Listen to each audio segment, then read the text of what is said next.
always do about this time. Thank you for taking a ride on the Freedom Train podcast series. I'm your host, Joseph Ward, and as always, rocking with me is my big homie, Mr. Patrick Irvin. And remember, the Freedom Train is brought to you by PAX Inc. That's PACTSINC. And PAX Inc. is a black development organization aimed at developing the black community to its maximum potential through a focus on education and economics with the traits of hard work, honesty, and integrity. For more information, make sure you visit our Freedom Train website at make sure you visit the PAX website at PACTSINC.org. Go to the website. Make sure you click on the different tabs, the code of conduct, the about, the member, donor, all that. Get involved. But make sure you click on that tab that says more, because so much educational information in for the black community. So make sure you do that. Once again, the website is www.pactsinc.org. And while you're online, make sure you visit our Freedom Train website at www.freedomtrainradio.com, because we be getting it in. We dropping these shows throughout the week. This Freedom Train podcast, the Fix Sports podcast, Lessons from the Screen, the Enigma Sep Hour, and we putting it down. So y'all got to go check us out. www.freedomtrainradio.com. Remember our podcast on iTunes, Google Play, Stitcher, Radio Republica, Google Podcasts. What else they on, Pat? What else they on? It's Radio Republic. Radio Republic. There we go. I keep saying Republic up. Every week for the last 3 months. You keep letting me say it. No, I stop you at least once every few weeks. Hey, man, we got ladies on the show. That's why you messed up the intro. So, let's... I was thinking Freedom Train. But we got guests. Because we need to bring some guests in, because we got some topics that we need to get into. So we have Erica and Dom. How y'all doing today? And they'll get no hand clap or nothing. What a fact. Right. We ain't that important now. Right. And it hey, sound look. like it hurt him to say Dom, like it hurt his throat. Well, last time you was on and I said your name, you were like, "Dog, don't say my name." Oh, yeah, you gave the government. Yeah. So I said, all right, I ain't going to say your name. You got to watch him. Even though just like it was empty, because usually there's a hand clap. Man, look. He ain't want to show us no love. Hey, man, y'all going to get some love, man. Don't even worry about it. We got time. You going to get it out. You got to do it over, Joe, man. You got to give him a hand clap, bro. Yeah, that hand clap was dry and ashy. It wasn't dry. I just put some little... But it was ashy. I just put lotion on my...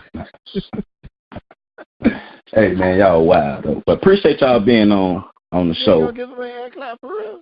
Dog, I got this, dog. I'm finna set this thing up. You got to let me do this, dog. I'm sorry. You're right. You're a professional. I'm tripping. I'm sorry. Shut up. No, I'm legit. I'm sorry. You good. Go ahead. You. Hey, man. But seriously, though, we appreciate y'all being on the show, giving up y'all time, because y'all could be doing anything, but y'all decide to come here, rock with us on the Freedom Train as we get down with these topics that we have. So, in the interest of Patrick and the ladies, since y'all won't leave me alone, I want to reintroduce to you all two of the finest ladies who are walking God's green earth, Erica and Dom. Go ahead and give it up.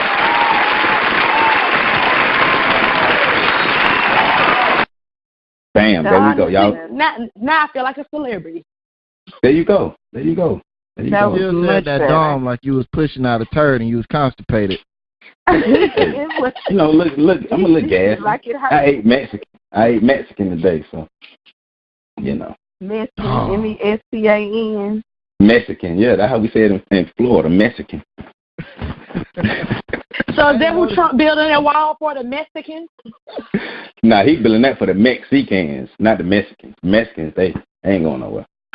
In Texas, we have Mexicans. They don't come through there anyway. The Mexicans come. They come to Florida on the boats from the Caribbean. Right. That's some Haitian. They gonna come after you. I love the haters. Hey. I love y'all. Hey, so we're gonna give you all. We're gonna discuss 4 topics. First topic is we came across an article on Madame Noir that was basically talking about a woman and her husband. They just recently had a baby girl, and the wife isn't comfortable with the husband bathing the child and being like close, intimate, raising the child. So we're going to discuss that. We're also going to discuss the pick me culture, PICKME, pick me culture that's going on. We're also going to discuss another article that we saw earlier about would you allow if it was down to your wife and your child and your newborn baby, which one would you say? And then the last topic is we're going to discuss the HIV epidemic in Atlanta. So let's get this thing going. Joe, did you just change the topic? No, Pat. He really did. Sure? I didn't. Yeah. So we were always going to talk about the which one would you save? That I said it earlier, and yes. Everybody said yes. Yeah, I know. I'm tripping. I'm still on. All right, whatever. So my little piece, since I'm tripping, is these segments are gonna be timed. We're gonna keep them 15 minutes. So it's gonna be, when we get to about a minute, I'm gonna say we got a minute left, 30 seconds, 10 seconds, 5 seconds, and then we're gonna do like they do at the gym when they training you and you're supposed to be your last one, but they like, give me one more. So after the timer get to 0, we're gonna allow somebody to make the final point. I know those two don't relate to each other at all, but it felt good to say. That's what's up. So this first, and we talk about Joe and I are making a new new fitness DVD set. Oh yeah, we got to tell them about that. Go ahead, tell them about it, Joe. Real quick. Protest your way to fitness. Right. Protest your way to fitness. Protest your way to fitness. Why go into a gym and spend your money in a gym when you can do aimless protests marching up and down the street, and you know how thick your calves gonna get? You know how many calories you're going to burn yelling and marching at the same time with no real intent? Exactly. So you're going to get the back muscles. There you go. Get them arms and the back muscles together. So we're going to drop our DVD in about 2 weeks. So y'all stay on the lookout for that. So we already got testimonials and stuff like that. And, the biggest piece of it is not only are you getting in shape, but you also getting on the right side of history. So there you go. Ooh, that's the best part. That's most important. Yeah, it's always important to be on the right side of history. Even if history doesn't change, you have to be on. Yeah, even though history does not change, you still need to be on the right side of it. So right. So y'all be on the lookout for that. The new fitness program, Protest 2000. There you go. You get your abs right, and you make a difference. Well, you try something like that. You might get abs, not different. But, yeah. All right, so I'm gonna start the time on the first topic soon as you introduce it again, and we gonna and all right. So this is the headline of the article. This mother says she trusts her husband, but she still doesn't let him bathe their daughter. And this article caused a lot. It caused a lot of discussion, comments, all these things here, and it's something that we want to go ahead and discuss on here because I don't have any children, but I'm just like, this is something y'all should have discussed a long time ago before you guys decide to have children. Because I just thought about myself, like if I was a father, I wouldn't want to be in this position to where I have. Because this is the lady's second child. Because she said she didn't have a problem with the father bathing the son and doing certain things with the son, but she has a problem with it with the daughter. So me personally, I would have an issue with that. But I want to start with the ladies. What are you guys' thoughts and feelings about this? Just like off top when you first hear this. Erica, let's start with you. I have two daughters, 17 and 8. and their fathers have always been allowed to help me out with the parenting. And I don't restrict how I allow their fathers, biological fathers, help me in parenting. I do think mom sounds like she has some serious trust issues. And again, it's okay to always be careful, and you can't put anything past anyone, mother or father. It's a lot of sick people out there. But again, these are signs and things she should have picked up on before she had a child. Because, again, maybe the dad showed something that she wasn't comfortable with. That also could be the case. But also, those signs should have been caught up and picked up on before marriage, and especially before she had a child with the father. I mean, he should be allowed to change the diaper. What happens when you're not around? What happens if you get sick and you have to go to the hospital? You know, you just never know what happens if you have another child. She could get pregnant right now. At some point, and as your husband, because your husband's supposed to be closer to you than your child, what message are you sending your husband about how you trust him within your marriage? Because that child has to leave your home eventually. But the scars she's placing on her husband with her trust issues will last forever. Right. Dominique, what's your thoughts? So, I have a couple of thoughts. First of all, I don't have kids, but I did, like, even when you said bathing your daughter, I felt a little like something in my stomach. And I know that that's like a trigger. So even though I know it's irrational, I understand, but it's not right. So I know I talked about this before, but my grandmother had the same fear with my dad. My dad would come and get me on the weekend, and one weekend I came home, and my grandmother was like, I don't even know how it came up, but basically she asked me if my dad bathed me, and I was like, yeah, and she had a fit. And, I'm a little girl, so I don't even really understand what's going on, but then that put something in my head that him bathing me was wrong. But my dad, being the type of guy that he is, he was like, hey, that's my daughter. This is what needs to happen. And he just continued to do it. But I know it was for her, it was because she had trauma. And I'm sure the woman in the article is the same thing. So you have that undiagnosed trauma. She had trauma that she needed to deal with. And I know you said that this is something that should have been talked about before, but usually you don't know something is a trigger until it actually triggers you. I'm sure she never even considered her husband bathing her daughter. Like me, I just got that little thing when you said it. I would have never thought that I wouldn't stop my husband from bathing my daughter, but I never would have thought that it would have even given me that little hesitation, because I did feel like a hesitation when you even said it. So she probably didn't know that it was going to be a problem. But that's something that she has to work through, and then she needs to make sure to not, like I said, that put that in her daughter's head. Because by my grandmother reacting the way she did, I didn't know exactly why it was a problem, but it put in my head that it was a problem.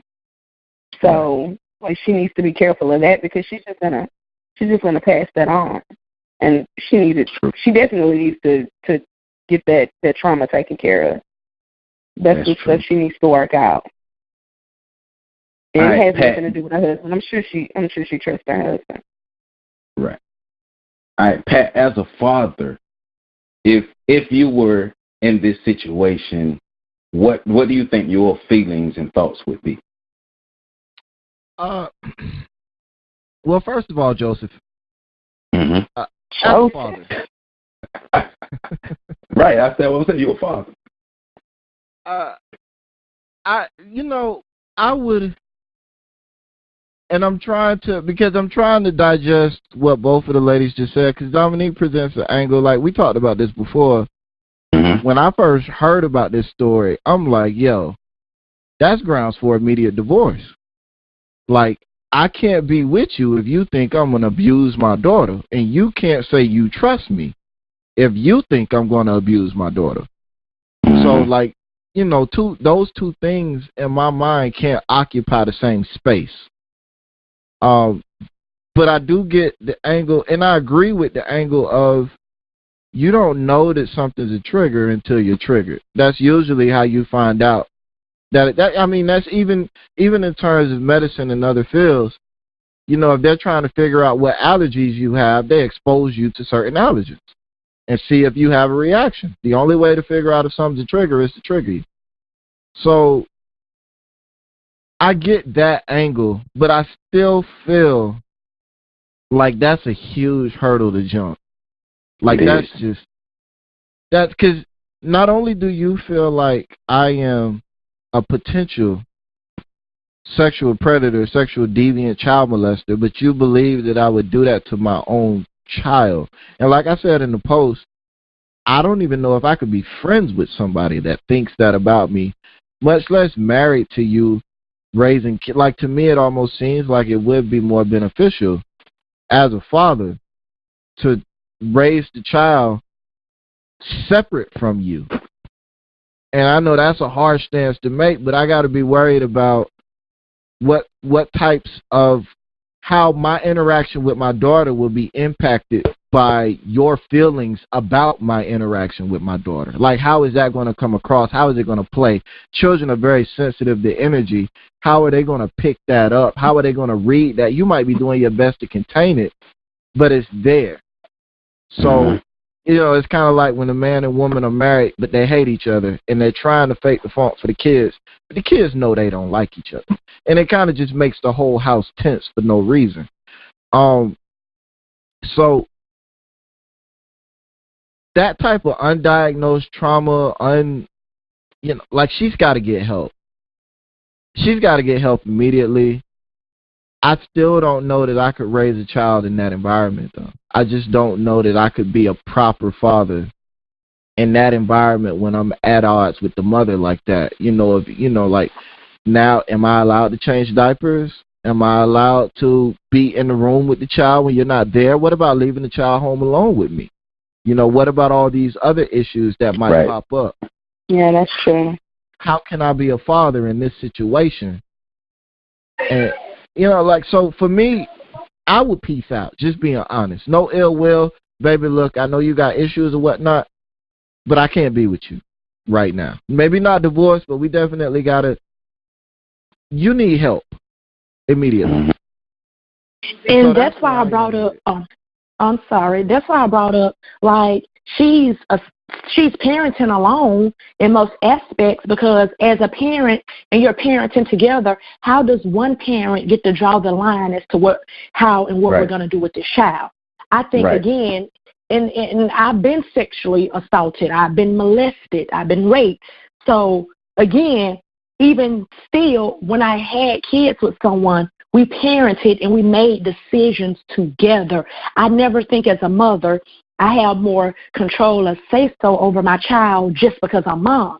No, everything we're going to do together, and we're going to agree upon it together. I don't have more say. And it sounds like that's how it is. It's her way or no way, and that's no way for anyone to enter or be in a marriage. Yeah, I would be completely hurt, and I wouldn't be happy in that situation, because I know for me personally, because I've done so much work in helping to create men who are allies to women and who aren't molesting, raping, beating women. So for me, from that angle, I would be devastated by that, and it would be hard for me to really be in that relationship 100% after somebody told me that. Now, if this is something we talked about beforehand, but I also understand what you all are saying about triggers, because sometimes you don't know until something is triggered. But I know I would be devastated by that. I wouldn't be happy, because for me it'd be like something I've looked forward to, being a father. Like I look forward to that, and so to have that taken away from me because I'm a man and because there are past traumas, I would be completely hurt. Now let me read y'all this tweet. I forgot that. I can't really say the lady's name, so I ain't gonna really try to say her name. This is a tweet from a lady who has a popular TV show in Africa, And the tweet is saying, I don't remember which country. They're not saying exactly which country, but it says, I absolutely trust my husband, but I won't take chances and have him bathe my daughter because whether we like it or not, there's something flying in the air these days that is encouraging imbalances and immoralities. So, now, what do you guys thoughts about that? What I wanted to say about that is we really need to reprogram the way women and girls look at men, because a lot of girls and women, mostly women, and the girls get the idea from women, is that men have absolutely no control over themselves. And I think men kind of allow that to happen.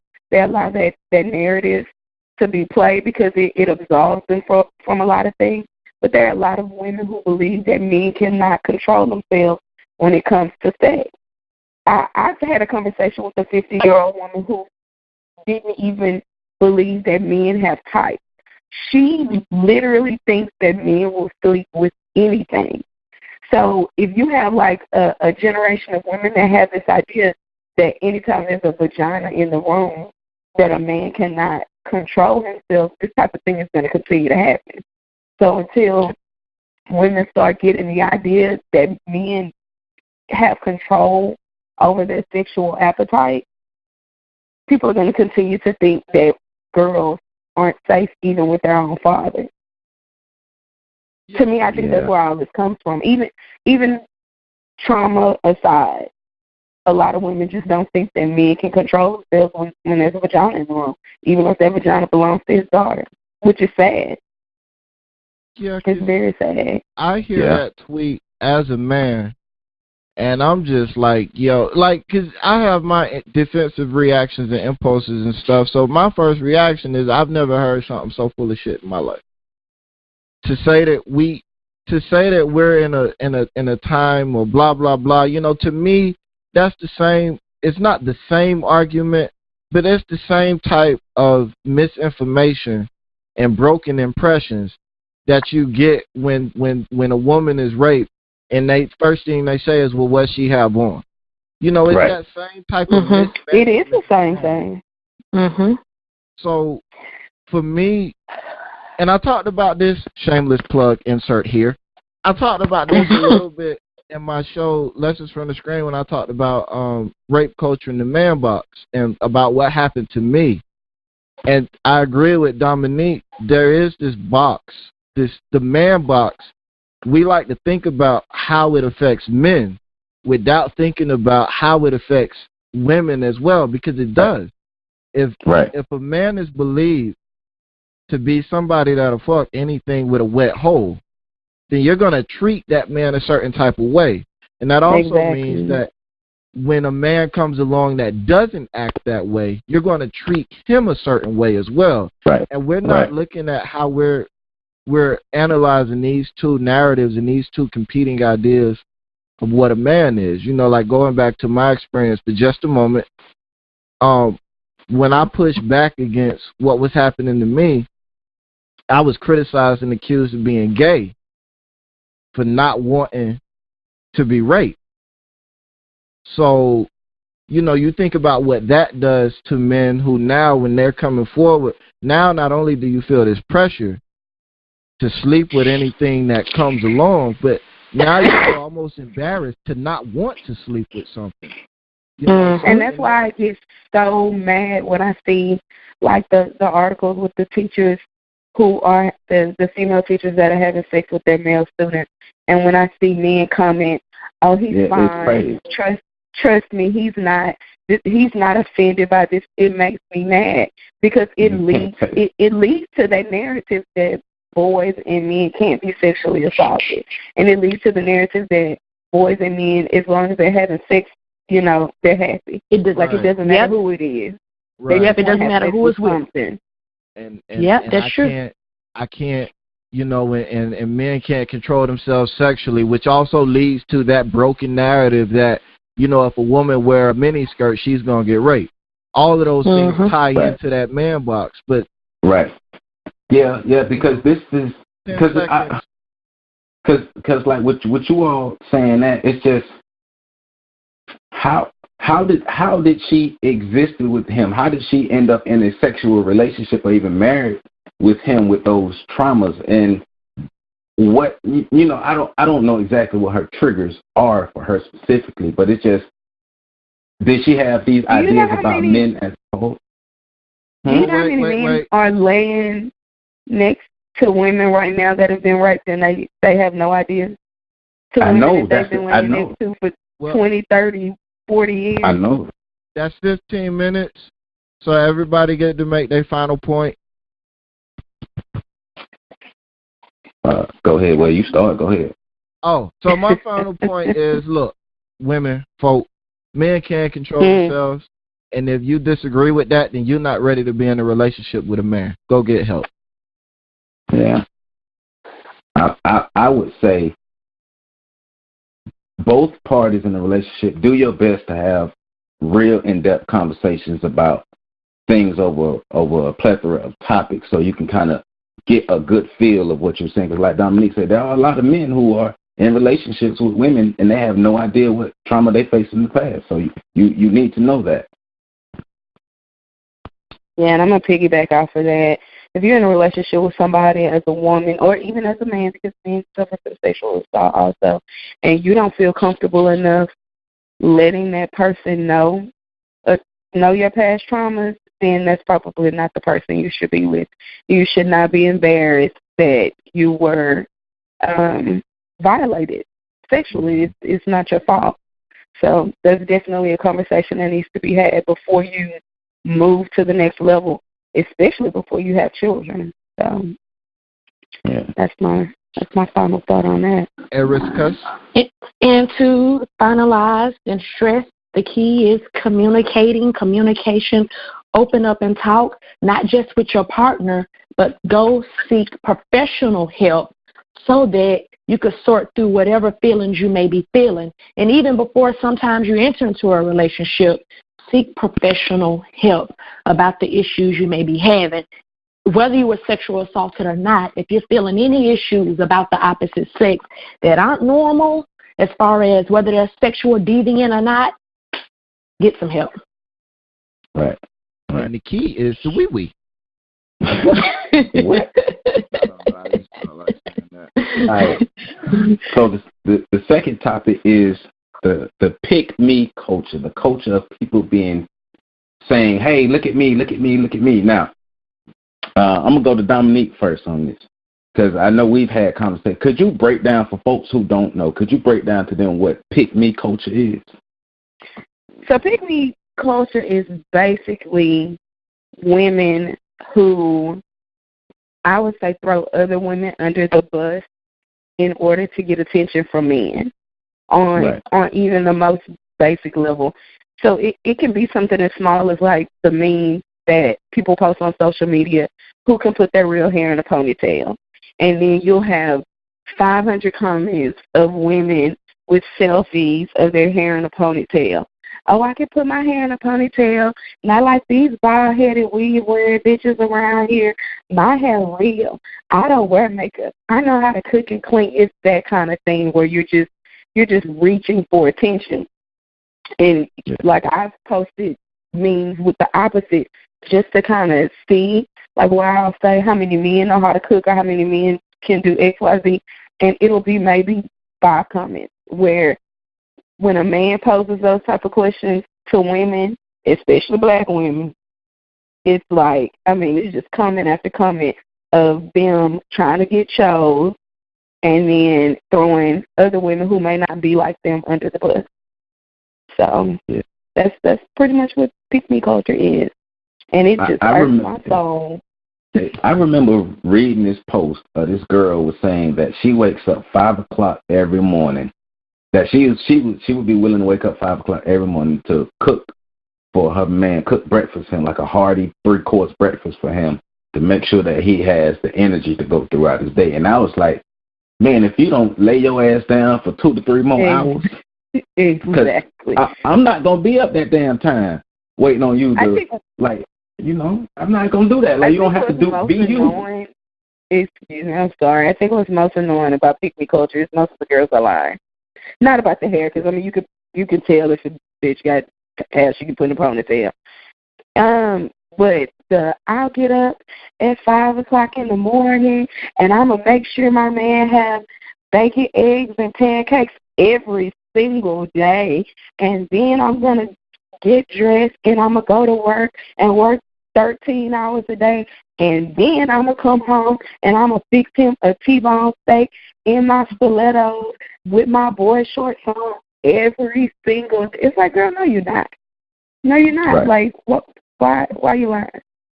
And it's nothing wrong with catering to your man. I think that's kind of where the issue comes in, because women who talk about other women being pick-me's, the women on the other side think that, you're a feminist and you don't want to take care of your man and blah blah blah. And it's not about that. You just don't have to, like, you don't have to do that, sis. Like, you ain't got to throw yourself out there like that. It's embarrassing, for one, to me. And the men don't, that doesn't, I don't know, some men do fall for this. So I ain't even going to say they don't take you seriously. But some of the men really do be like, ooh, and I'm like, you don't get that girl home. After a month, you ain't getting none of that. I don't think they fall for it as much as we think they do, because you notice a lot of these pick-me women are single. A lot. They never get chose. So, and we could say they single because they want to be, which, maybe that is a possibility. I'm not discounting that, but the fact remains, for all of the stuff you will do, ain't nobody chose to will do you. So, because they're probably not doing it, and they probably had a man, and after they worked together for a week, he realized he ain't seen no boy shorts, no stilettos, exactly. He ain't eating no T-bone steak, and ain't getting no 3-course meal. Well, I think a lot of these people honestly believe that they would do it, and it's easy to say what you would do when you ain't got to do it. Like right now, I can say, shit, yeah, if men could get pregnant, I would get pregnant and deliver a baby. It's easy for me to say that right now because I ain't got to do it. It's not a possibility. Right. But this actually speaks to a deeper issue in the fact that black women are so pressed to be married and to have kids and to be in a relationship that we're always told that this is what other women are doing. Mexican women are barefoot, pregnant, always in the kitchen cooking with a baby on their hip. And we're saying, hey, if we built like this and these other women are trying to look like us and be like us, I'm doing this butt booty naked in the kitchen. It speaks to that deeper issue of black women wanting and trying to do whatever it takes to be in a relationship, except for submit. Dominique, that's your post today about the black woman. 1 out of 5 women submit, and it was the black woman. Yeah, no, she was looking. Yeah, I don't even understand that, because I always think it's funny because I find black women to be submissive. We are. We might have mouth, but we're submissive. We got mouth. We might talk a whole bunch of stuff about it, but black women are submissive. We'll be submitting while we're telling you we're not going to submit. Exactly. I think the key to that, though, is black women will submit to a dude that they feel is worthy of submitting to. Right. And I think a lot of dudes miss the boat on that. They just think all black women are supposed to submit to them all the time. I'm supposed to submit because I'm a man. Right. Yes, because they have a penis. That ain't the way it works. I say, y'all know I talk big shit on social media, but when I'm in a relationship, I do consider myself to be submissive. And people, if you see my post, you would never think that. But you're not coming in the door getting submitted to. Okay. But see, even in that though, like Pat say, to me, a woman should only submit to a man who's willing to meet her halfway. Yeah, you know what? Let me rewind it, because I don't even like the word submit. No, that's not. It's not a good word, but I don't even like that word. I will agree with that. I don't like that. But I do think that because I think people should submit to each other. Yeah. Absolutely. That's what I'm at. Compromise and give in and do certain things that I want, and I do the same thing for you. It's an even exchange. Like this whole feudal lord vassal state type of relationship that we got going on, where I'm the dictator and you're the surf girl. Like that shit don't work. It's never worked. Not for us. But this ain't no power struggle. Nobody's in a power struggle. The numbers aren't on our side. The numbers aren't on black women's side when it comes to available black men, and I think that has a lot to do with the picking culture, because it's like we gotta fight 30 other women for one man. So if I feel like me jumping to the front and saying, "Look at me, I got real hair. Look at me," I don't go out. I never go out. I stay home every day and read the Bible. If we think that's what's going to get us to the next level, that's usually what's happening. It's a tough competition out here. We got to, not we, because I don't care, but they got to. We need to better understand the numbers, though. You're right. In terms of raw numbers, there is a shortage of black men, and when you add in the massive land mass that we're separated on, the United States is a huge piece of land, and we're spread out across that motherfucker. So when you add that in, it gets even worse. But, we also got to consider that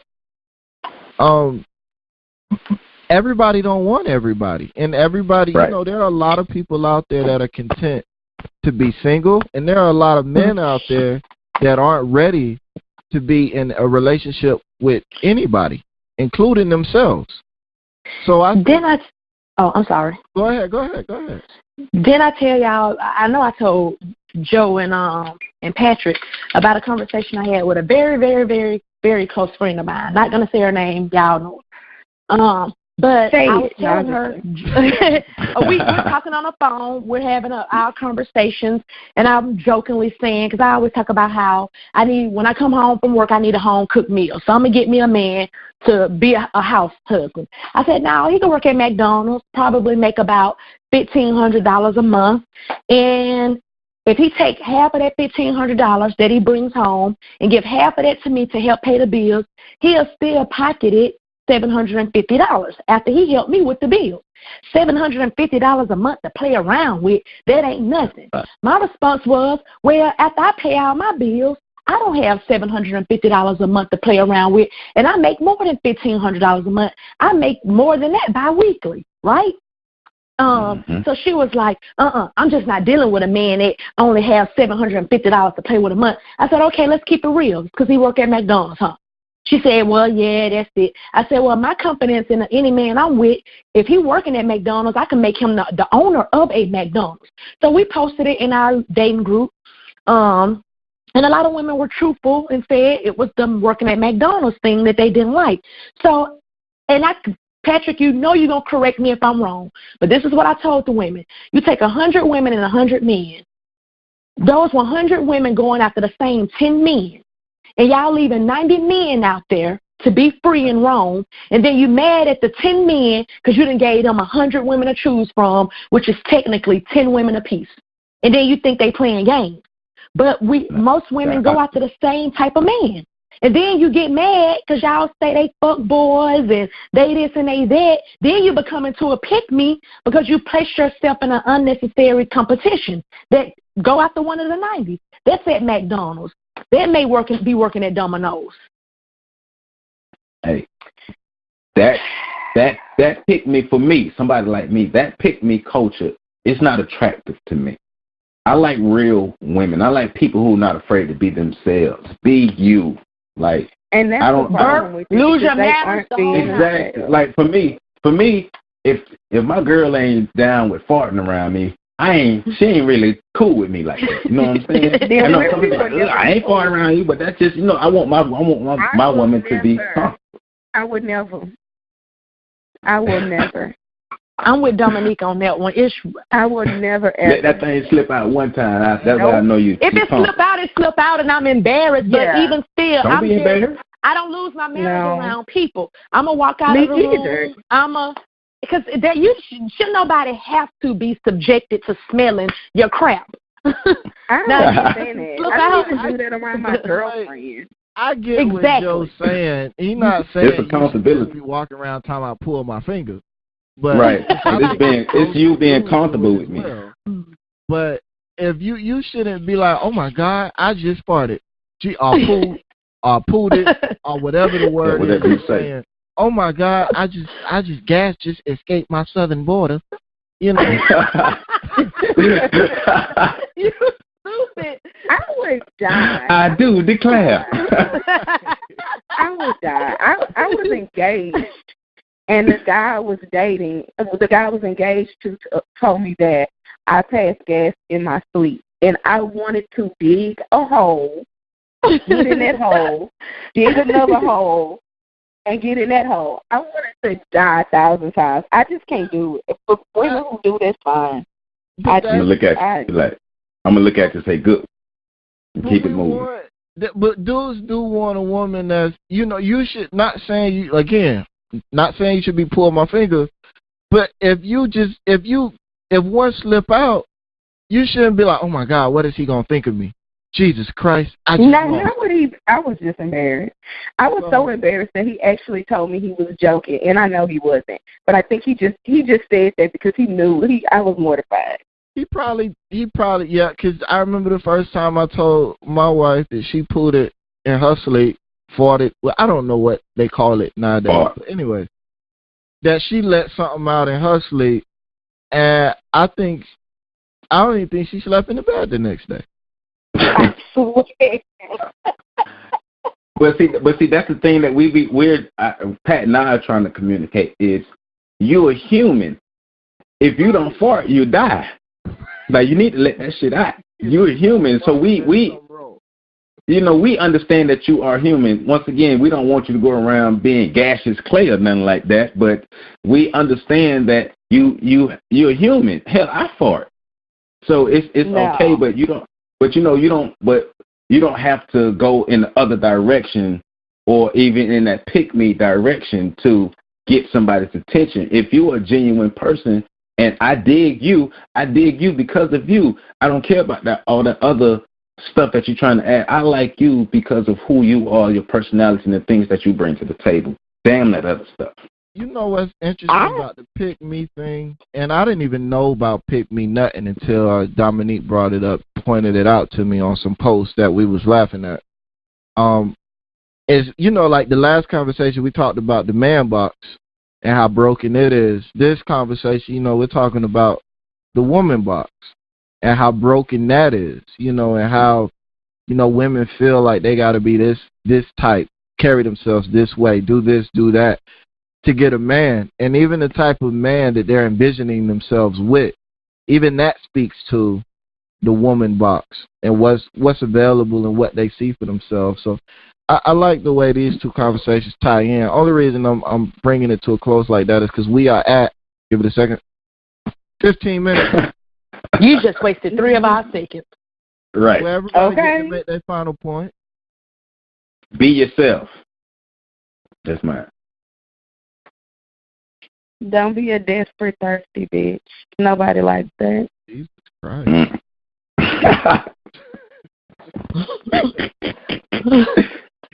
Nick?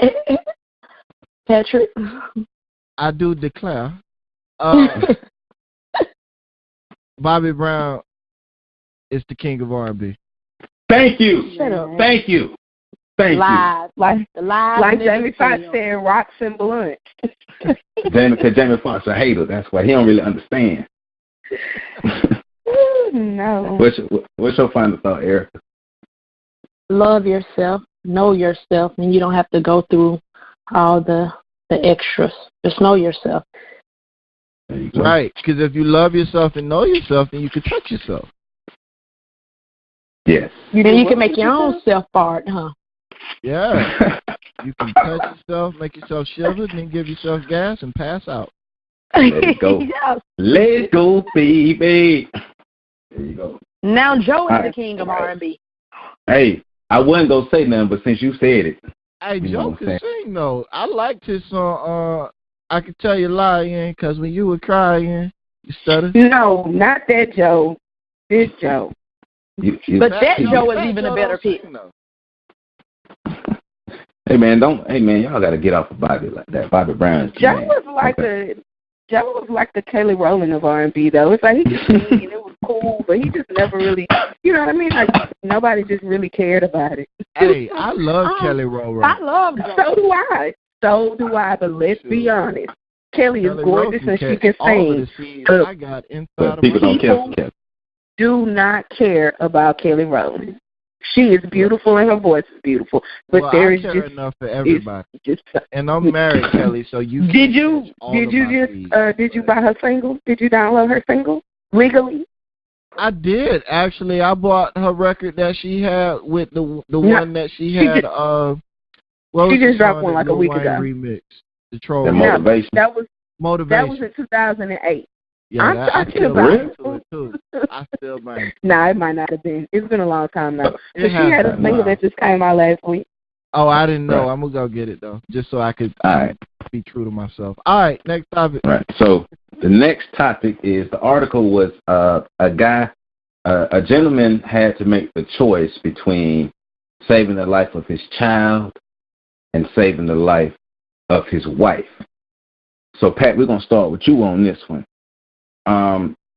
You know, I'm not saying I'm not gonna come off and say the dude made any bad choices because I don't know what.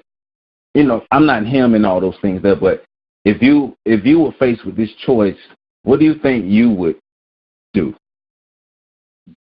Well, there ain't no think about it for me. You know, and I done had this conversation with my wife on several occasions now, going back years and years.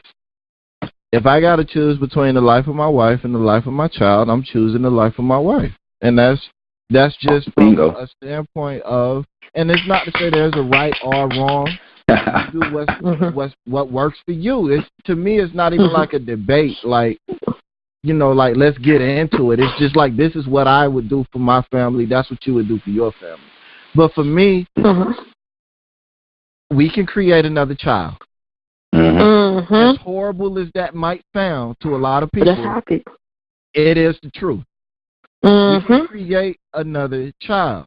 We can move past this. We're young enough, and we can do other things to get past it and to continue to procreate and to blah blah blah. We can do things to honor the child. On the other end, though, if I choose my child over my wife, now not only do I lose my partner, but I'm also robbing the child of a mother. Yeah. And I'm creating all kinds of other scenarios and issues that might create a harder life for the child. It's definitely going to create a harder life for myself. It's going to create a harder life for everyone involved in the situation because you have somebody that spent 25, 30, 40 years building relationships and becoming a person versus, you know, a newborn infant who has really only had 5 minutes to build a relationship. I mean, you've had 10 months to build a relationship with the mom and the dad. But for everybody else, you know, that they'll be hurt. Of course, it's a tragic situation, and I don't want to make it seem like it's not tragic. But just speaking on it from a logical standpoint, it's a lot easier to move past the death of a newborn than to move past the death of a spouse, of a daughter, of a mother if you have other kids, you know, those situations. So, you know, I just don't, to me, it just doesn't, to me, it's not even a difficult decision, like without hesitation. Now, I'm going to say this as well, because when I had this conversation with my wife, she was like, you know, you acting like the baby is a miscarriage. And, you know, I'm not saying that there's an equal footing between a miscarriage and having to choose between who lives and who dies in the situation between your child and your spouse. But I am saying that it's not a decision for me. I'm picking my wife 10 out of 10 times. Yeah. That's where I'm at, though. Even I'm not married and nothing like that, but that's what my thought would be. Like, you and I built something. I've committed myself to you. I've committed myself to protecting you. I've committed myself to helping you become the best that you can be. And I'm with you. I'm rocking with you to the end. So that's what my thoughts would go to. That I would want my wife to live. And you know, like I said in the opening, I don't think that this is a right or wrong. It's just more opinion based. So I know some people gonna hear this and be all up in arms, but they'll be all right. Just go for it and you'll be all right. But I would choose my wife. It's just you're my partner. Like I love you. We made this commitment, and so as my partner, I'm rocking with you to the end, and that's just how it is. Like even on like all other fronts and stuff, I'm rocking with my wife. So that's just me. Just plain and simple. I'm rocking with my wife. So ladies, what are you all's thoughts about the article, and what are your thoughts about what we're saying? I agree 100% because you take a vow with your wife, not with your kids. And I actually had a similar thing happen in my family.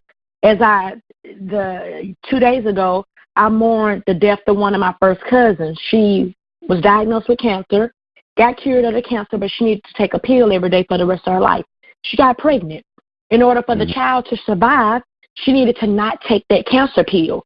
Her and her husband already had a son he's autistic, but there's other things wrong with them as well because he's 10 years old and can't talk, still wear diapers. So there are other things, mental illnesses that he has as well. But when she got pregnant with Kennedy, she decided to keep the baby and not take the pill. Well, Kennedy wrapped herself around her umbilical cord, and she was stillborn. A week after she gave birth to Kennedy, she went back to her cancer doctor, and, of course, the cancer was progressive at stage 4. So not only did she lose her child, she ultimately lost her life. And I was pissed off and angry at her to this day. To this day, I'm angry at her because her or her husband, to me, should have made the logical decision to say, hey, we'll terminate this pregnancy, or I'll continue to take the pill and deal with what happens on the outside with the child instead of choosing life for that child. Because now her husband is a widow caring for a child that's 10 years old who's had suffered from mental illnesses. I thought it was a very, very, very selfish act of my cousin. It was only 7 of us, first cousins, and we lost one. Due to me, her husband should have even made the decision, being the head of the household, as they claim to be, hey, you know what? We could always see about having more babies in the future. You need to take your pill. I'm going with the wife. So in this scenario in my head, I'm a lesbian, right? And so my wife, has been artificially inseminated. Yeah, I'm saving my wife. For one, because we can always have more kids. And 2, and I'm sure Erica can attest to this because both of us have lost our moms. And it's hard living without your mama, even when you're grown. So I couldn't imagine being 2, 3, those formative ages and not having a mom. That's a huge disservice to that child. So yeah, I'm rocking with the wife. Me and Mindy, we just don't have to. We just don't have to try again when we get that IVF money back up. Your lesbian wife You stupid. Is Mindy? That's what I was because saying. she's white. She white. She white. Oh, so the black women ain't good enough for you. Yeah, because was she a pick me? Was she a pick me? No, she is like a flannel wearing lesbian. You don't find black flannel wearing lesbians. You stupid. Hey, so you don't want a polo, button up polo with some loafers and some one with a good line up. Dread. No, I want Mindy with the flannel. We gonna be vegan, and we gonna go to Whole Foods all the time and ride Vespa. So what you saying is you don't like your own people. No, this is why black women are picking me. This is exactly why women are want us. This is an alternative universe where I live in like San Francisco or some shit. We ain't even good enough for your alternative universe. So when your own imaginary made up universe where you could pick any woman you wanted with any characteristics, you still made a black woman with a flannel. Yes. You choose that. No, well, you couldn't get Lil Mindy. You had to go with regular Mindy. You couldn't get Ellen and just make her, Eleanor or DeEleanor. What about Shaquan Drisha? Man, no, I'm talking about I want one of them lesbians We call like us on the porn for Target short. commercial. There you go. You know, like the lesbians on the Target commercial. They be No. biracial. They be interracial couples. And We the trying one to I figure have out why, even in the alternative have a little universe, the black woman is not wanted. Why? me and Mindy getting IVF, and y'all just don't have to get over. So I don't want to hear you talk about black men don't want black women no more, because you don't want black Because women. she don't want one. No, me Yeah. and Mindy getting IVF. She gonna have a flannel. And when you do have a daughter or an adopted daughter or just any little girl that you close to, when she grow up, I'm going to tell her what you said right here, right now, today. You're gonna It's an say that. alternative universe. No. This call is recorded for quality. This call is recorded for quality. I'm Hey, going for to training purposes. Dominique don't love you. What you mean Dominique don't love you? She do everything for me. Look, in an alternate universe, you Yeah. Y'all stupid, man. We're gonna have But a pug and a pit bull. There you go. And we're gonna volunteer at the SPCA. We're gonna be like a real granola, Whole Foods, and y'all gonna biracial scissor each other lesbian and couple. give each other uterus infections. How about that? So wait. Okay, so we finna stop after this, but apparently it's not scissoring anymore, it's tripping. But anyway, go ahead. Get your mind right. Oh, see, I know about tripping. The See, scissoring tripping and thing scissoring is they kind of interchangeable. Okay. Nah, but tripping is like anything, just like rubbing together though. Like scissoring is like a specific formation. Yeah. But I don't think you have to. Hey, I don't think like you have to. off topic. Y'all just took 4 left turns. You took 4 left turns on this topic. Well, we took Y'all that crazy, and man. we went back where we supposed That's a to topic for another day. I know, right? Get your trib on. Get your trib on.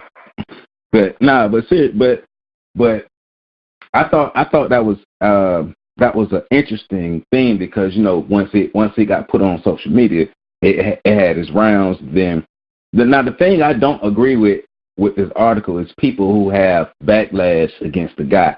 Even though I may not have made that choice, I don't have any backlash towards him because he made the decision that he felt was best for he and his family. And so maybe this is a conversation him and his wife had before. Right, exactly. That's what I was just about to what say. kind of head of household is he that he listening to his wife?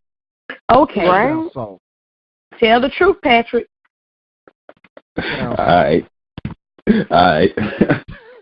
But it's just like I don't agree with people who are trying to force their opinion or their way of life or their way of seeing things on this situation because you make the decisions that's best for you. I can't make those decisions for somebody else. That's not my job. That's what the internet is for, though. The internet is to judge people from afar, from your couch. Oh, absolutely. Absolutely. Because I hate my and life. tell them what you would do in that situation and how jacked up they are for thinking the way they think. Even though you wouldn't really do it. And you only post it because you're seeking approval from people you don't know. Mm-hmm. But the baby was born like 4 months early, right? Was it like 3 or 4 months early? I think the baby was born really early.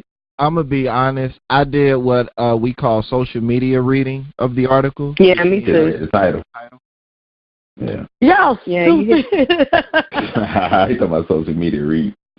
I did. She did too. Yeah.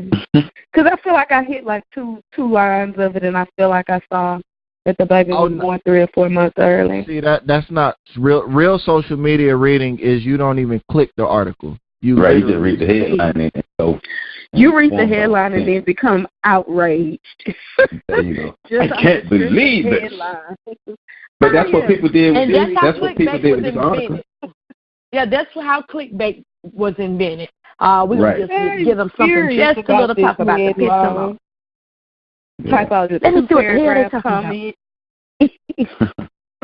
about. But yeah, it's I don't know, man. I just for one though, like you all right when you put stuff on social media, you open it up for people's opinions and things. Anything you put in the public realm is subject to criticism. So I don't. So like, do any of you know how this, like, how somebody got a hold to this story? Did like well, y'all didn't read it, so never mind. But, No, we because that's interesting. Because it's something like that. How does that hit the airways? Like, who's looking for stories like this to put out? Because I know me personally, I wouldn't. The world not gonna know what's going on. A lot of news outlets put those kind of tear-jerker stories, killer stories on their websites. Now I see them a lot because I saw one similar on the local news station's website here, where a lady and her husband had tried, and they had, I think the lady might have been like 50 or something when she actually ended up getting pregnant. I think she had a bunch of miscarriages, and she ended up dying. And it was kind of like the same scenario where they chose to save the baby, but they say she said she wanted them to, she would rather the baby live. And I'm telling you now, this recorded. Whoever I marry, if I say that, it's the drugs. Okay.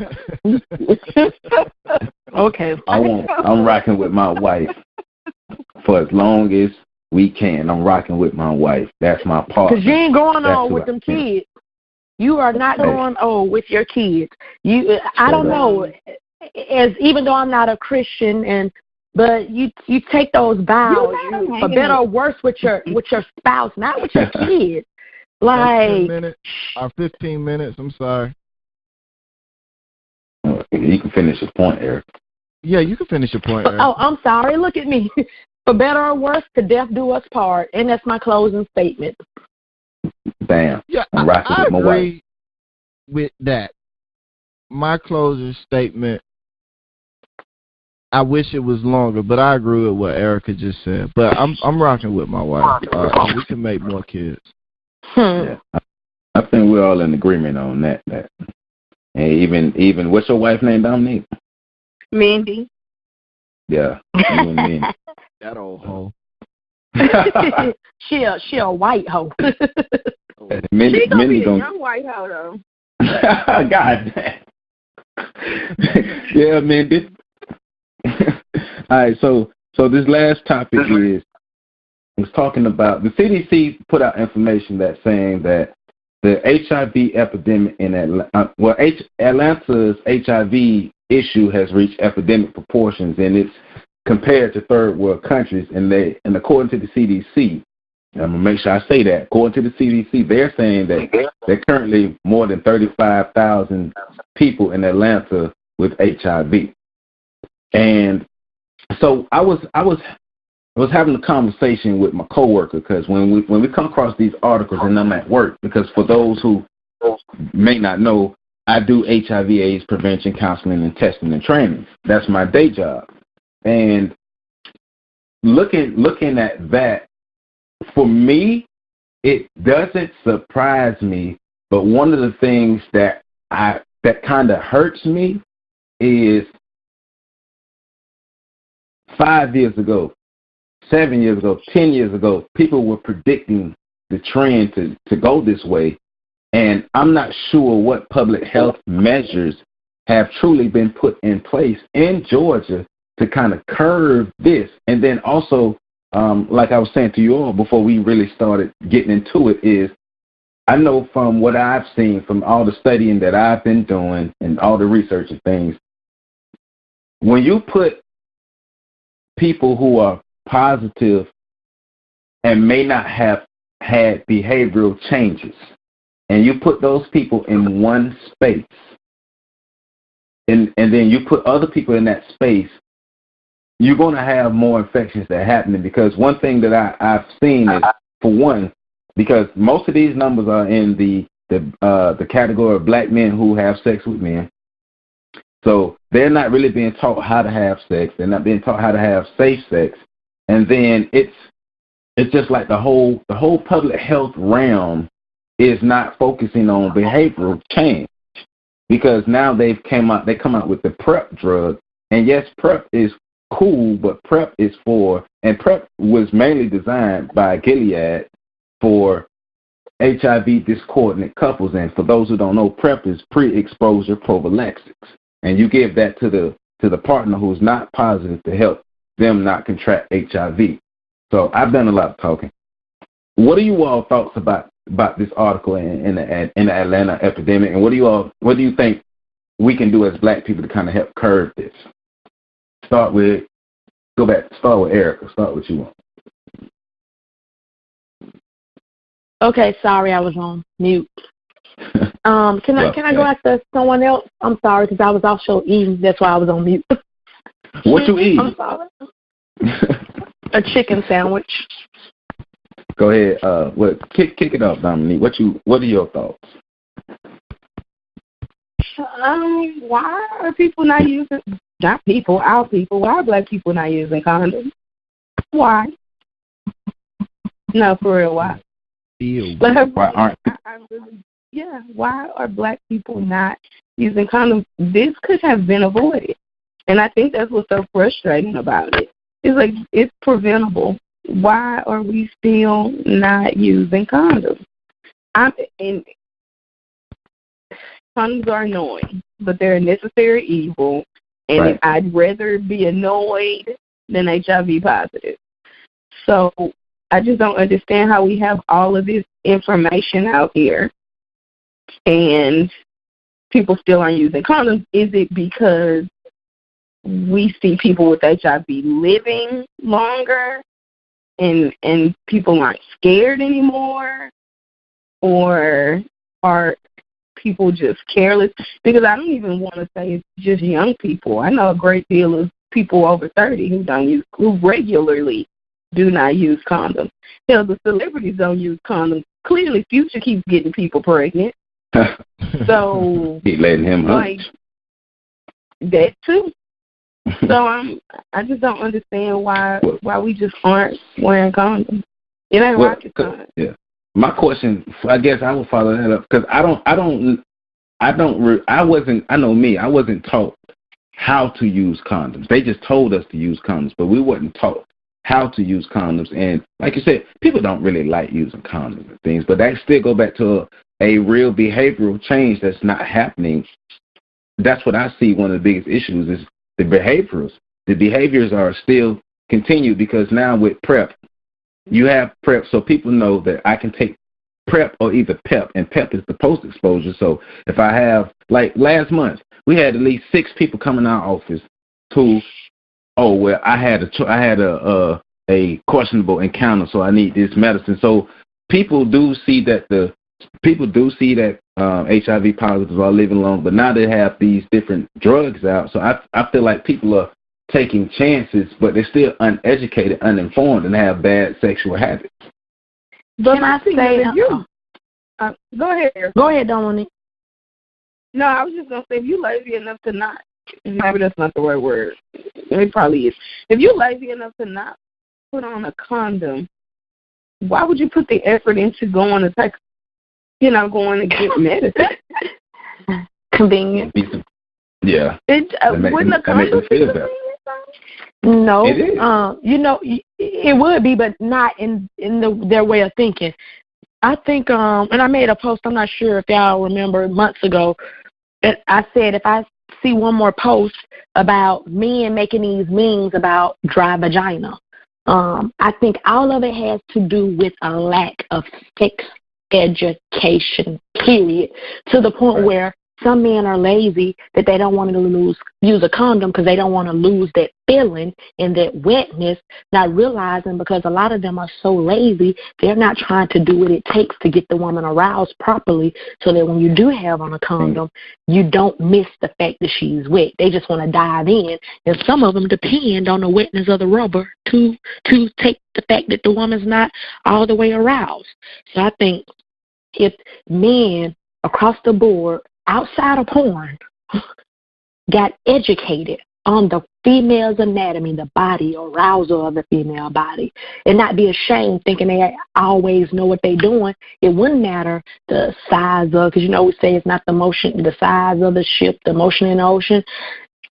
Some of that wouldn't matter if you knew how to please your partner through and through. And get her aroused. Now, let me throw this in. Now, remember, most of these numbers are men having sex with men.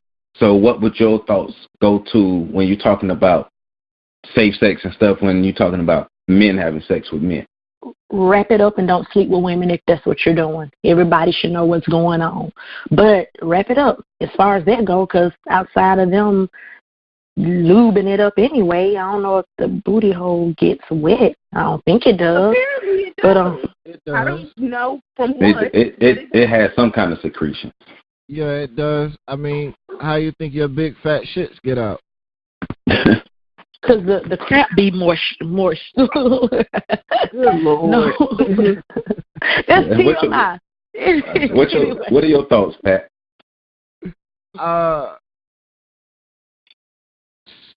On what? Y'all just presented so much. I agree with Erica in terms of the need for a more in-depth sex education, especially with the focus on the female anatomy. Definitely agree with that.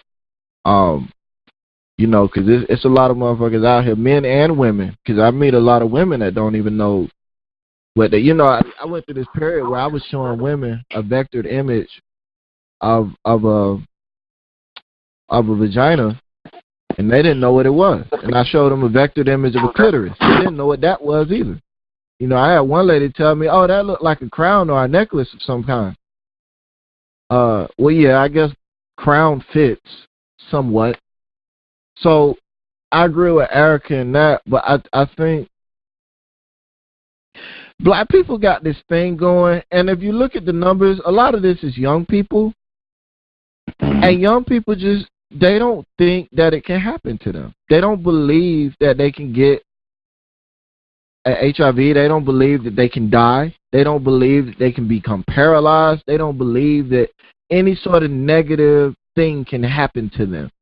That's one of the more interesting parts about the youth, is that you honestly believe, you even if you don't believe you're invincible, you believe that nothing super bad is going to happen. And then when it does happen, you're met with extreme shame. Like you're just embarrassed because your whole identity is built around what other people think about you. And so to run into a scenario where you've contracted something like AIDS at 25, especially if you married with kids and you a down low brother. Yeah. You see, that's how women are getting, black women are getting HIV. Right. You're terrified at that point. You're literally terrified.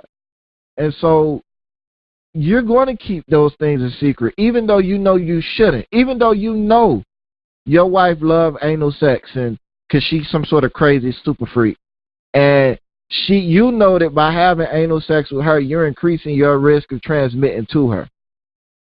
You're still not going to be like, nah, baby, not right now. I'm not. You know, you're just so embarrassed by the situation. And I think that's a big part of the problem we're having, is that everybody's identity is so wrapped up in what other people think. And that's kind of it's that way by design, you know, without getting into this whole thing on culture and group psychology. But that's kind of the way it's set up by design so that we can continue moving forward as a species. But that has huge drawbacks when you have situations like preventable diseases, you know, and dangerous alternative lifestyles and all of these other situations that negatively affect us as a species. And we're scared to talk about it because we don't want to lose our social standing. So to Dominique's question about why don't black people use condoms, I think a big part of that is, one, they don't believe anything's going to happen, and two, they want the best sex they can get, and condoms interfere with that.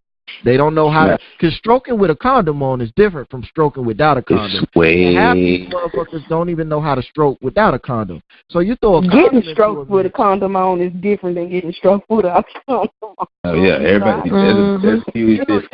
So you throw a condom in the mix with somebody that already don't know what the fuck they doing, and you fucking up a girl uterus.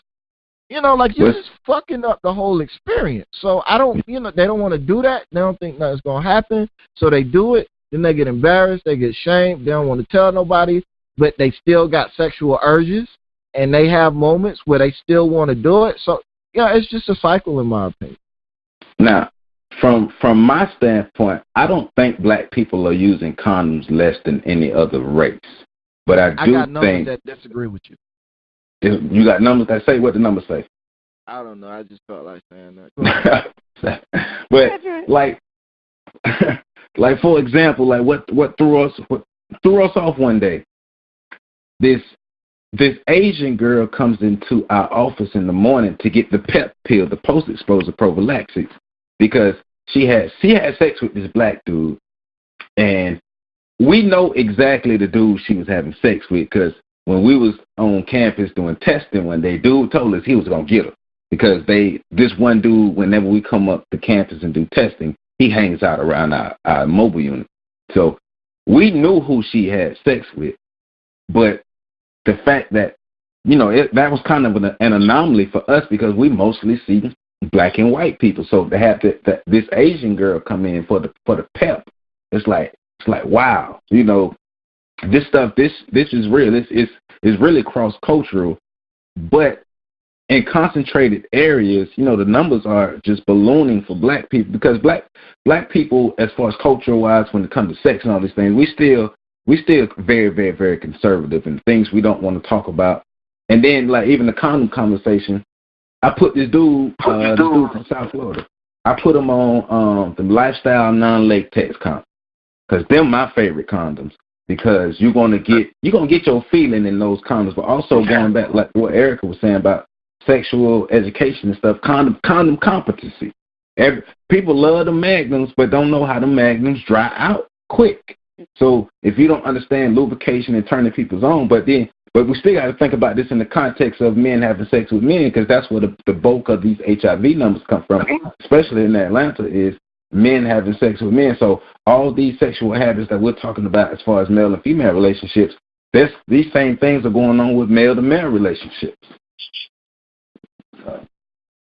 I'm looking at some numbers now. They're old, but I've been looking at numbers from 2014 to 2016, or from 2000 to 2016, from various different sites, various NCI reports and Guadamaker Institute reports, and it looks like black women and Hispanic women are more likely than white women to use condoms by a measure of 10 percentage points larger, 15 to 17% for black and Hispanic women, while it's only 4% for white women. And that seems to be going across the lines of the reports that I'm looking at. Obviously, the numbers differ from report to report, but black women and white women seem to be at least 10 percentage points higher than white women. Are you saying, just to make sure I heard you right, you're saying black women and Hispanic women are 10%?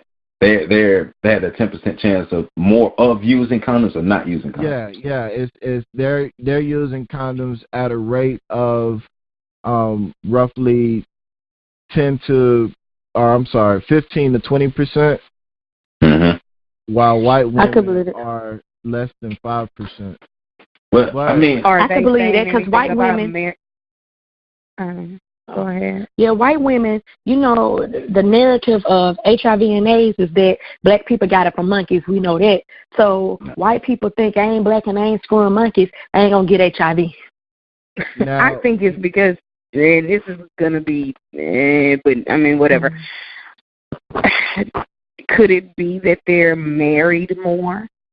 So they're considering that their mate is just having sex with them because they're in allegedly a monogamous relationship, and black and Hispanic women aren't married as much. Well, what's the age range, Pat? It's just general. There's no age range, but that's just for women. When it comes to men, and I do think, Dominique, what you just presented, I think that is a viable factor. A viable factor is an important factor. But when you look at the male population, black men, 40%, there's one number I'm looking at, 60% of heterosexual black men have said they've never used a condom. 40% of homosexual black men have said they've never used a condom. And the heterosexual numbers are the highest numbers of any ethnicity by a stretch. The homosexual numbers are only topped by Hispanics in a lot of these reports. So there is some disparity. Like the black women, even though 20% still ain't shit, that's not enough, it's still higher than other women. And so you could say black women are more likely to use condoms, but black men are not using condoms, which then points to another question, because a lot of these surveys are self-reporting. So you run into, again, we get into that man box and that woman box. Are the women lying because it's viewed as dirty to have sex without a condom? And are the men lying because they're seen as more masculine if they can have sex without a condom? You know what I'm saying? Like, all those things come into play. But the numbers, looking at the numbers, black women are more likely to use a condom. Black men are more likely to not use a condom. So so even because even with that, I would still ask sexual preference with the men, because if you have men that's having sex with men and neither party is using condoms, I can see that. And then if you have a man or a group of men who are having sex with men and women, that would increase the chances. So. Well, according to this NCI report, and it is about 10 years old, but it's the most in-depth thing I've come across in the last 5 or 10 minutes of searching, so take that with a grain of salt. 52% of African-American men, black men, I hate that term. Anyways, black men are not having sex at all. 52%? What percent?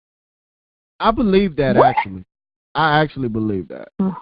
That what that is it? Up with the numbers that I hear when I ask, to be honest. Now, when you say not having sex, they're just talking about over the past 6 months. They're not talking about period. So just point me to the celibate men. Well, I mean, that's believable. That's very believable to me. But then in that same time period, 40% of homosexuals reported not using a condom, homosexual black men. 60% of heterosexual black men reported not using a condom. I believe that because I know a lot of dudes and women who the women say you got to use a condom to sleep with me, and the dudes say I ain't putting on no condom, and the girls say, okay, go ahead. I know a lot. And then 40% of bisexual men had sex in the last 3 to 6 months without using a condom. So that's interesting. I know for me, like personally, that we've done almost 3,000 tests, myself and my supervisor, just us. Well, let me re-say that. If it's just us two, we've done almost 2,000 tests, just us two, and less than 1% use condoms all the time. Like, I'm talking about way less than 1%, because I've come across some guys and I've come across some women who've never had unprotected sex. So, but that's still less than 1%. So pretty much everybody we're testing, not numerically everybody, but pretty much everybody we're testing has had unprotected sex, is engaging in unprotected sex in relationships and things. And I do know it seems like men take more risk than women. It seems. I'm not going to. It is. True, that's true. Across fields, that's true though. Men take more risk than women. Period. When it comes to everything. Right. So we're having riskier sex. So the numbers should be higher in the male population because men are having riskier sex. But there's a biological component to the way we assess risk as well, and we're at 15 minutes, so I got to stop. But that's an interesting conversation in terms of risk assessment with black men or with men and women, period, especially when it comes to child rearing. And when you start talking about epigenetics and even talking about the way we do child rearing, men, a man's prerogative or pejorative or whatever in that situation is to spread his seed. Women catch the seed. They're more incapacitated by the act of procreation, so they're going to have more aversion to risk than men are, because I can only give birth once a year, whereas a man can impregnate He can impregnate every woman on the planet in the course of a year. Yeah. So yeah. It's just, I know for me personally, and this will be my final thought, as far as curbing the HIV epidemic, we need behavioral change. We need more public health measures. We need more sexual education. We have an uphill battle to fight. I believe that we can get to a point where we are in a better position, but not doing what we're doing now. We need to change how we exist. We need to change how we think about sex, have sex, and just all those things. Next. I agree with it. Go ahead. Jinx. I was going to say that the whole thing about African Americans or Black people being conservative when it comes to sex, I think we need to be a little more open, be more open to having honest conversations. We need to stop shaming Black men when they are bisexual. That is why they are not comfortable saying that they are. So that's that whole little down low phenomenon. I mean, if I was a gay Black man, or not gay, if I was a bisexual Black man, I probably wouldn't tell people I was bisexual either, because you get so much slander. So then you sneak, you have to sneak and do what you're doing. So that plays a part in it, I think. So we just need to be open to having honest conversations and allowing people to be free when it comes to their sexuality. I agree. I agree with that 100%. Be open and honest, communicate, and definitely get educated on the act. I think it's too many of us out here, young and old, trying to engage in the act and partake in the act of having sex, but we just truthfully don't know what the hell we're doing. I mean, even from knowing what type of condom to buy, buying the right condom size. Be honest and upfront with yourself. Straight up. Pat? Yeah, I agree. Communication is key. We definitely got to deal with, and it kind of the whole show for me has been centered around gender roles and gender boxes. We got to deal with those, and we got to make people, people have to be comfortable to speak out. And I'm not talking about on social media, because that's bullshit. Right. I'm talking about having real live conversations, face-to-face conversations with the people that they're involved with on a day-to-day basis. So yep. And while y'all having those conversations, if you want to have sex with somebody and you don't know this person's status, y'all go get tested before you have sex.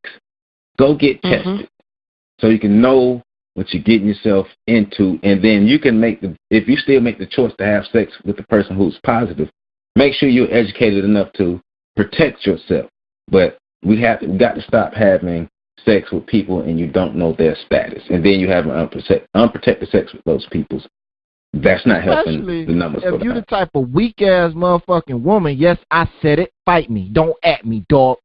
If you that type of woman that's gonna let a man strong arm you and then slipping his cookie into your cutter raw, yes, what? Get tested, bitch. B.I. my neck, my back. Whatever. Hey, ladies, definitely appreciate y'all coming on. Y'all, this good conversation that we had across these 4 topics. I definitely appreciate you all. So from the Freedom Train, I'm gonna give y'all these claps. You know what I'm saying? Give y'all these claps. Give it up. Give it up. There you go. We definitely appreciate y'all. It was wonderful. I always enjoy talking to y'all. So. Yeah. Yes, ma'am. And Dominique, we done said your name a million times throughout this whole show. We started off with Dom, so everybody know your name now. So. It don't matter. They gonna spell it wrong anyway, so it's fine. Hey man, y'all remember, y'all check us out online, www.freedomtrainradio.com. Go support Pat's show on Patreon, Lessons from the Screen. It's on Patreon. Oh, hey, Joe, real quick. For everybody that's listening, there wasn't a show today because we had a snowstorm, a storm this weekend. 3 or 4 people died, so it was a big deal. Power was out, so I wasn't able to get a show done for today. But we'll have a show on Thursday. Right, but LTFS. So go to patreon.com/LTFS for Lessons from the Screen. That way you can support Lessons from the Screen. Also go to patreon.com/The Fix so you can support the Fix Sports Podcast and what we got going on here at the Freedom Train Network. And you know how we do, man. We get it in and we shut it down. So ladies, once again, appreciate you all for coming through and rocking with us. Hey, man, y'all put 2 fingers in the air, split them apart like a pillow, because we out here.